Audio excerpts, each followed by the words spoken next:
दफ़ा फिर कुरान मजीद समझने के लिए यहाँ से हमें इकट्ठा कर दिया। आज हम इंशाअल्लाह 18वां पारा सूरह अल मोमिनून की आयत नंबर 3 से अपना सबक शुरू करेंगे। सूरह अल मोमिनून आयत नंबर 3। औज़ु बिल्लाहि मिनश शैतानिर रजीम, बिस्मिल्लाहिर रहमानिर रहीम। वल्लज़ीना हुम अनिल लग़्व मुअरिज़ून। मोमिनीन की आया पढ़ रहे थे हम निशानियाँ। पहली निशानी हमने पिछले सबक में पढ़ी कि वो नमाज को खुशू और खुजू से पढ़ने वाले हैं।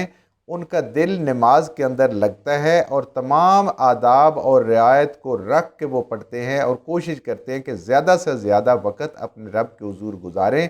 और उनका दिल जब नमाज पढ़ते हैं तो अल्लाह की तरफ उनका ध्यान लग जाता है। ये होता है खुशू खुशू। दूसरी अल्लाह ताला निशानी बता रहे हैं, वल्लज़ीना, ये जो ईमान वाले लोगों में हम वो सारे अनिल लग़्व मुअरिज़ून, वो लग़्व बातों से, गंदी बातों से, गंदे मजाक से, ऐसी बेकार बातें कि जिनका आखिरत में कोई फ़ायदा ना हो, ऐसे काम, बेकार काम कि जिनका आखिरत में कोई नतीजा ना हो, कोई आखिरत में उन किसी काम आने वाले ना हो, फ़ायदेमंद ना हो, वो उनके करीब नहीं जाते। मोरेजून, उनसे एराज़ बरतते हैं। जैसे पीछे हमने पढ़ा था ना, कुरान से एराज़ बरतते हैं कि उनको कोई अहमियत ही नहीं देते। जहाँ पे ऐसी बात होती है ना उस महफिल में बैठते हैं, ना उस मजलिस में बैठते हैं, वहाँ से ये हट जाते हैं। तो ये उनकी निशानी है कि लग़्व जिसके दिल में होगा उसका नमाज में दिल नहीं लगेगा। दिल में अगर लग़्व बातें होंगी, फजूल बातें होंगी, इनसे परहेज़ करना इंसान का ज़रूरी है। क्योंकि जब ये दिल में बातें होंगी तो फिर नमाज की तरफ ध्यान इंसान का नहीं जाएगा, इन बातों की तरफ से सोचता जाएगा। तो लोग बातें कहते हैं गैर आम, जिसकी कोई अहमियत नहीं है। बहसाने के लिए कोई गलत कर दी, कोई और फजूल बात कर दी, ऐसे ही कोई लतीफ़ा सुना दिया किसी का। ये आजकल देखें कितने बड़े बड़े ड्रामे और कितने शौक़ से लोग देखते हैं इंटरटेनमेंट के नाम पे। ये सारे के सारे लोग मौसीकी लग़्व है, मौसीकी सुनना लग़्व है। ये आगे हम इंशाअल्लाह मज़ीद भी सूरह लुक़मान में उसको पढ़ेंगे। ये लोग कामों से वो सारे बचते हैं, कोई गंदा मजाक नहीं करते, कोई उड़ाने की बात नहीं करते, कहीं पे वक़्त ज़ाया नहीं करते। जैसे मोमिन का काम तो ये है ना कि मोमिन इस तरह है जैसे कमरे इम्तिहान में।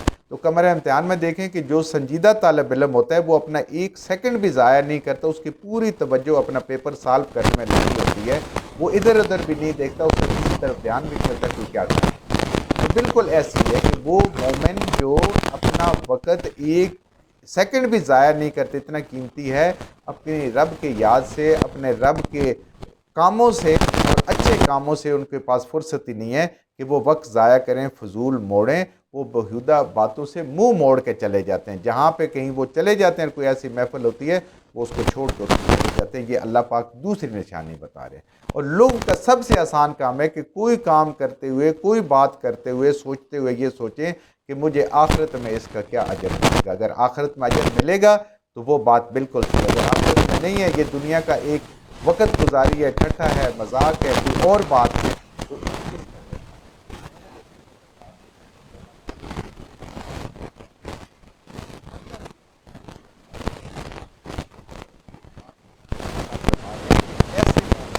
ऐसे मोमिन हैं हम ज़कात।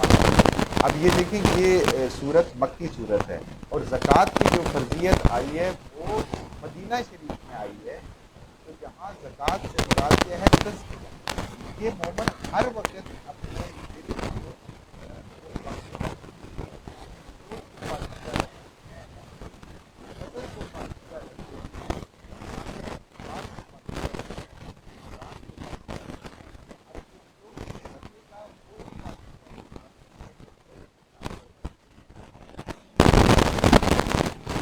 हैं कि ये तज़किया नफ्स का बड़ा ख्याल रखते हैं और अल्लाह के रास्ते में सदक़ात देते हैं। जो अल्लाह ने इनको रिज़्क़ अता फरमाया, चूँकि ज़कात तो अभी वाजिब जो फ़र्ज़ है वो नहीं आई थी, तो वो अपने माल से सदक़ात निकालते हैं, तज़किया नफ्स करते हैं।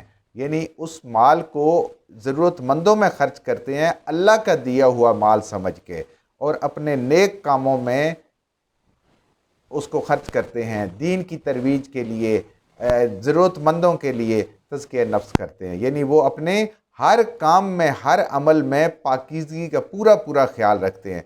जैसे है ना, अत्तहूर शत्रुल ईमान, تو ہم صرف اس کو کہہ دیتے ہیں کہ صفائی نصف ایمان ہے، نہیں، پاکیزگی نصف ایمان ہے۔ جو سوچ کی بھی ہے، آنکھ کی بھی ہے، کان کی بھی ہے، زبان کی بھی ہے، جسم کی بھی ہے، ظاہری بھی ہے، دل کی بھی ہے، اندر کی بھی ہے، وہ ساری پاکیزگی جو ہے یہ نصف ایمان بنتی ہے۔ تو وہ اپنے تزکیہ نفس کا بڑا خیال رکھتے ہیں کہ ان کے ساتھ کوئی گندی سوچ نہ آ جائے، گندا دیکھنا نہ آ جائے، گندا سننا نہ آ جائے، ناپسندیدہ کام نہ ہو جائے۔ والذین هم لفروجہم حافظون، اور یہ وہ لوگ ہیں جو اپنی شرمگاہوں کی حفاظت کرتے ہیں، ان کو حرام سے بچاتے ہیں وہ۔ اور اللہ تعالیٰ نے جو حلال کیا ہے اس کے لیے دیکھیں اللہ پاک نے مزید ہمیں بتایا ہے کہ یہ ایسے لوگ ہیں جو لفروجہم حافظون، یہ بے حیائی کے کاموں سے بچتے ہیں، یہ عریانی سے پرہیز کرتے ہیں، الا علی ازواجہم، سوائے اپنی بیویوں کو، اور ازواج دونوں میں آتا ہے، سوائے اپنے خاوند کے، میاں اور بیوی یہ ان کے جائز تعلقات ہیں، اس کے علاوہ کوئی اور ان کا تعلق نہیں۔ او ما ملکت ایمانہم، یا کہ ان کو جو ان کی ملکیت میں دی گئی ہیں لونڈیاں، فإنہم غیر ملومین، ان کے ساتھ ان کے ازواجی تعلقات اللہ فرماتے ہیں کہ یہ ملامت والے نہیں ہیں، یہ ناپسندیدہ نہیں ہیں، بلکہ یوں سمجھیں کہ یہ جو چیز ناپسندیدہ نہیں کہا جاتا ہے اس کا مطلب ہے وہ پسندیدہ ہے۔ تو اللہ تعالیٰ نے اللہ تعالیٰ کے نبی صلی اللہ علیہ وسلم فرماتے ہیں کہ نکاح عبادت ہے، نکاح میری سنت ہے، نکاح ایمان کے تکمیل کا ذریعہ ہے، یہ اتنا اس پہ زور دیا گیا ہے۔ تو ان دو تعلقات کے علاوہ کوئی اور انسان کے نفسانی اور جسمانی تعلقات سب کے سب حرام ہیں، یعنی شہوت رانی ان دو تعلقات کے علاوہ، ایک بیوی ہے انسان کی یا خامند ہے اس کا، اور دوسرا وہ جو اس کو کسی مرد کو کوئی ملکیت ملی ہے جو اس زمانے میں تھا، اور اسلام نے اس کو اس طریقے سے ترغیب دی کہ اس کو روکا نہیں ہے بلکہ صرف ترغیب سے اس کو ختم کر دیا، جو نظام آج دنیا میں ختم ہو چکا ہے یہ غلاموں والا اور یہ لونڈیوں والا۔ تو اللہ فرماتے ہیں کہ اس کے علاوہ، یعنی اس غیر ملومین کا مطلب یہ ہے کہ اسلام میں رہبانیت یا تارک الدنیا یا یہ سنیاسی بننا، اس عقیدہ کو رد کر دیا گیا کہ شادی کریں، نکاح کریں، یہ ایک فطری طریقہ ہے، نبی کریم صلی اللہ علیہ وسلم کی سنت ہے، اور گناہوں سے بچنے کا یہ طریقہ ہے، اس کے علاوہ کوئی اور طریقہ نہیں ہے۔ اس پہ عمل کرنا اللہ تعالیٰ کے حضور پسندیدہ ہے۔ یعنی صرف دو صورتیں ہیں جس سے انسان خواہش نفس پوری کر سکتا ہے، اس کے علاوہ ہر صورت ممنوع اور ہر صورت حرام ہے، وہ ہے نکاح، اور اس کے بعد وہ جو ایک لونڈیوں کا یہ سلسلہ تھا اس زمانے میں وہ تھا، اس کے علاوہ باقی سارے کے سارے حرام ہو گئے۔ اور رہبانیت کو بھی یہاں پہ مسترد کر کے کہا جا رہا ہے کہ یہ کرنا ملومین، یہ پسندیدہ کام ہے اللہ کے حضور، نکاح کرنا اور یہ تعلقات قائم رکھنا۔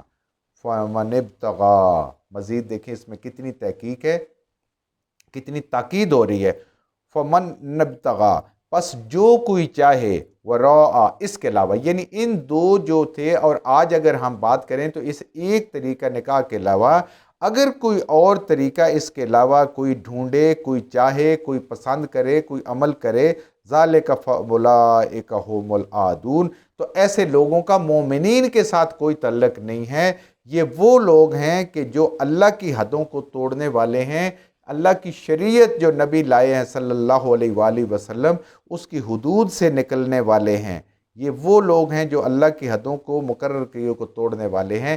اس ایک کے علاوہ جو آج کے دور میں، اور اس وقت یہ دو تھے جب تک رہے وہ لونڈیوں والا سلسلہ یا ایک تھا اس وقت، اور اس کی بھی باقاعدہ ایک پورا قانون تھا، ایک ترتیب تھے، اس کے مطابق وہ کام ہوتا تھا۔ یہ نہیں ہوتا کہ ایسے کسی کو پکڑ کے کوئی لونڈی بنا لے یا غلام بنا لے، ایسا نہیں ہوتا تھا۔ وہ اس کے باقاعدہ مال غنیمت ہوتا تھا میں آتے تھے، اس کے بعد پھر ان کے ورثاء کو بتایا جاتا تھا، جب ان کو کوئی وارث نہیں ہوتا تھا تو پھر اس کے بعد آگے یہ جو سلسلہ اسلام نے کیا، اور ان کو آزاد کرانے پہ اتنی زیادہ خوشخبریاں سنائی گئی اور جنت کے اتنے وعدے کیے گئے کہ لوگوں نے خود بھی ان کو آزاد کر دیا، اور پیسے دے دے کر ان لوگوں سے بھی آزاد کروایا جو ان کی کمائیاں کھا رہے تھے۔ تو اللہ فرماتے ہیں کہ اس کے علاوہ اس ایک طریقہ جو آج رائج الوقت ہے نکاح کا، میاں اور بیوی کا، اس کے علاوہ رشتہ کہیں پہ بھی خواہش نفس پوری کرنی، یہ مکمل طور پہ حرام اور مکمل طور پہ اللہ تعالیٰ نے ممنوع قرار دے دی۔ اللہ تعالیٰ بالکل اس کے علاوہ پسند ہی نہیں فرماتے کہ اس کے علاوہ کوئی اور انسان کا تعلق ہو۔ دنیا میں اللہ پاک نے حرمت والے رشتے مقرر کر دیے ہیں، इंसान का बहन वही है जो इंसान की बहन है, माँ वही है जो इंसान की माँ है, बेटी वही है जो इंसान की बेटी है। इन रिश्तों के अलावा किसी और के साथ, या बीवी है किसी की मनकुआ है या खामद है, इसके अलावा कोई और रिश्ता इंसान का बन ही नहीं सकता। वो मुसलमान बहन भाई हैं, वो गैर महरम हैं, उनसे औरतों से भी बचना है, उन औरतों ने मर्दों से भी बचना है, जैसे अल्लाह पाक ने हमें कुरान के ज़रिए और नबी करीम सल्लल्लाहु अलैहि वसल्लम ने अपनी तालीम के ज़रिए से बताया। जो कुछ हमने सही सही पढ़ा, अल्लाह हमारे ज़हनों में, दिलों में बिठा दे। जहाँ जहाँ पढ़ते हुए बोलते हैं हमसे गलतियाँ हुई, अल्लाह में माफ़ फरमा दे, और उन गलत बातों को हमारे ज़हनों से, दिलों से अल्लाह की ज़ात निकाल